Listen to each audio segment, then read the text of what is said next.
अब तक हम पढ़ चुके हैं कि बाबू जयराम दास जी अपने बेटा और बेटी को लेकर नाटी इमली का भरत मिलाप मेला देखने के लिए जा रहे हैं। तो दोनों भाई बहन में आपसी में काफ़ी प्यार है। बहन का नाम है सुंदर देई। लोग जो है प्यार से उसे सुंदरिया कहकर पुकारते हैं, क्योंकि वह काफ़ी सुंदर दिखती थी और वह कोई 6-7 साल की थी। और भाई जो है उसका नाम साहब है, वह काफ़ी गोरा चिट्टा है, इसीलिए लोग क्या है उसे साहब कहकर पुकारते हैं। वह कोई 11 साल का था। तो माँ ने उसे कितने 1 आना पैसा दिया था बहन को, मतलब सुंदर देई को, सुंदरिया को 1 आना मिला था। मतलब उसके पास कुल 4 पैसे थे और भैया के पास कुछ ज़्यादा ही पैसे थे। अब मेला को देखकर, मेले में तरह तरह के वस्तुओं को देखकर सुंदरिया कहने लगी, जो भी सामान देखती कहती मैं इन 4 पैसों से मैं ये खरीदूंगी वो खरीदूंगी, जो भी उसे दिखता है सारी चीज़ खरीदने की बातें करती है। तब साहब कहता है कि तेरे पास तो सिर्फ 4 पैसे हैं और इन 4 पैसों से इतने सारे चीज़ तू नहीं खरीद सकेगी। तो उसको यह बात बिल्कुल समझ में नहीं आ रहा था। और वह कहता देख मेरे पास तो ज़्यादा पैसे हैं, मैं बहुत सारी चीज़ें खरीद सकूँगा। तो इस बात पर सुंदर देव को बिल्कुल भी असर नहीं पड़ा कि भैया के पास ज़्यादा पैसे हैं उसके पास कम पैसे हैं। यह बात बिल्कुल भी उसको असर नहीं करता। कारण यही था कि उसकी जो माँ है, माँ ने उसको समझाया था कि उम्र में तू छोटी है, इसीलिए क्या है तेरे को कम हिस्सा मिलेगा। जो छोटे होते हैं उनको कम हिस्सा मिलता है और जो बड़े होते हैं उनको बड़ा ज़्यादा हिस्सा मिलता है। तो इस बात को लेकर वह बिल्कुल भी असंतुष्ट नहीं होती है। अब भाई जो सोचता है तो उसको तो समझा नहीं पा रहे थे, पिताजी को कहते हैं, पर पिताजी भी कहते छोड़ो, ठीक है लौटते वक्त क्या जिसको जो खरीदना है खरीदेंगे, जिसको जो खाना है।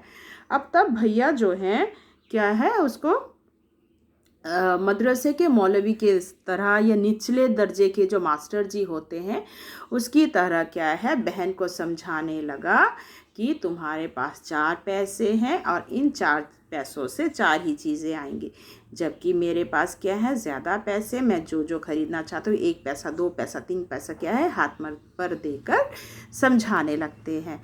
अब जब बहन को समझ में आया तो उससे बहुत दुख होता है। वह कहती है तब भैया से, भैया तुम्हारे पास तो इतने सारे चीज़ें होंगी तो क्या उसमें से मुझे थोड़ा भी कुछ खाने को नहीं दोगे या मुझे कुछ नहीं दोगे।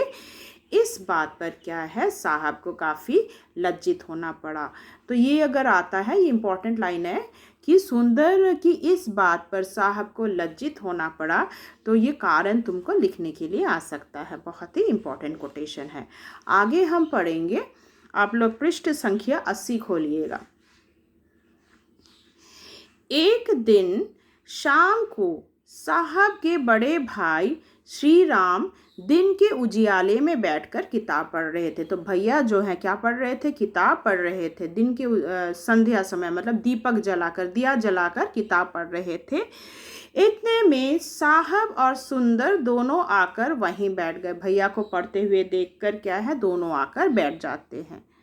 सुंदर तब बोलती है, बड़े भैया देखो साहब भैया की किताब में कैसी अच्छी रेलगाड़ी की तस्वीर है। तो सुंदरिया क्या करती, साहब का किताब लेकर आकर क्या है भैया को दिखाती, देखो भैया साहब की किताब में कितनी अच्छी रेलगाड़ी की तस्वीर है और तुम्हारी जो किताब है उसमें तो कोई तस्वीर ही नहीं है। इतने में साहब बोल बैठा, अजी तुम तो तस्वीर की गाड़ी कहते हो, क्या तुम तस्वीर की गाड़ी दिखा रही हो। मैं तो आज क्या है मेले से बहुत अच्छा खिलौना लाई हूँ। मैं आज जो खेलने की रेलगाड़ी 5 आने में लाया हूँ सो तुमने देखी ही नहीं। तो मैंने जो क्या मेले से जो गाड़ी खरीदी है 5 आने में, वो गाड़ी तो तुमने देखी ही नहीं। तो यहाँ पे 5 आने में अंडरलाइन करो कि वो खिलौना कितने, रेलगाड़ी कितने पैसे में खरीदी थी। यह कहकर साहब चट उस रेलगाड़ी को लाकर बड़े भाई को और छोटी बहन को बड़े उत्साह से दिखाने लगा। तो क्या है उसने जो रेलगाड़ी खरीदी थी उस रेलगाड़ी को वह दिखाने लगा। यह कहकर क्या है साहब लेकर आता है।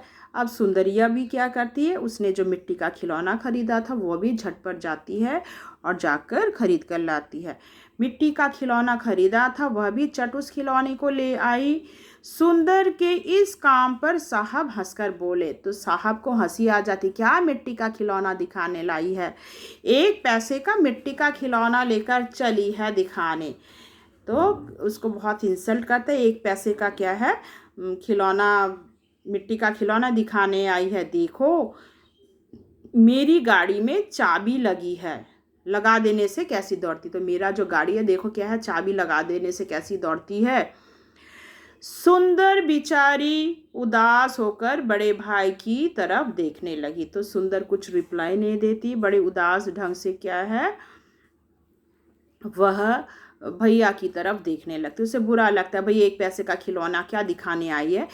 तब श्री राम जो है हंसकर बोले, तुम्हारा खिलौना बहुत अच्छा है। सुंदर देखी और देखकर कहते, तुम्हारा खिलौना सचमुच बहुत सुंदर है।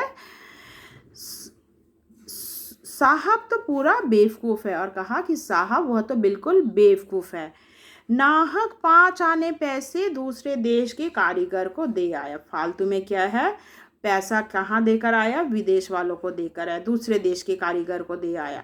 साहब ने कुछ सूखेपन से जवाब दिया। तो साहब ने कहा, क्यों, मेरा दूसरा देश कैसा, मैंने तो अपने ही देश के लोग से ख़रीदा है, मैंने तो ये जो खिलौना है रेलगाड़ी रामदीन बिसाती से यह गाड़ी मोल लाया हूँ। तो मैंने ये जो गाड़ी है रेलगाड़ी मैंने किससे ख़रीदा है, रामदीन बिसाती से ख़रीदा है, तो यह भला दूसरा देश कैसा हो सकता है।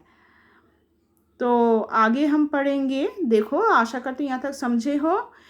श्री राम, महामोल तो तुमने रामदीन से ली। अब देखो वो समझाने लगे, देखो तुमने क्या है रामदीन से मोल तो ली, खरीदी है रामदीन से, मगर लेकिन रामदीन ने इसे बनाया तो नहीं है, खिलौना उसने नहीं बनाया है, बनाया है जर्मन के कारीगरों ने। तो क्या है, ये जो खिलौना है इसे बनाने वाला कौन है, जर्मन के कारीगर हैं।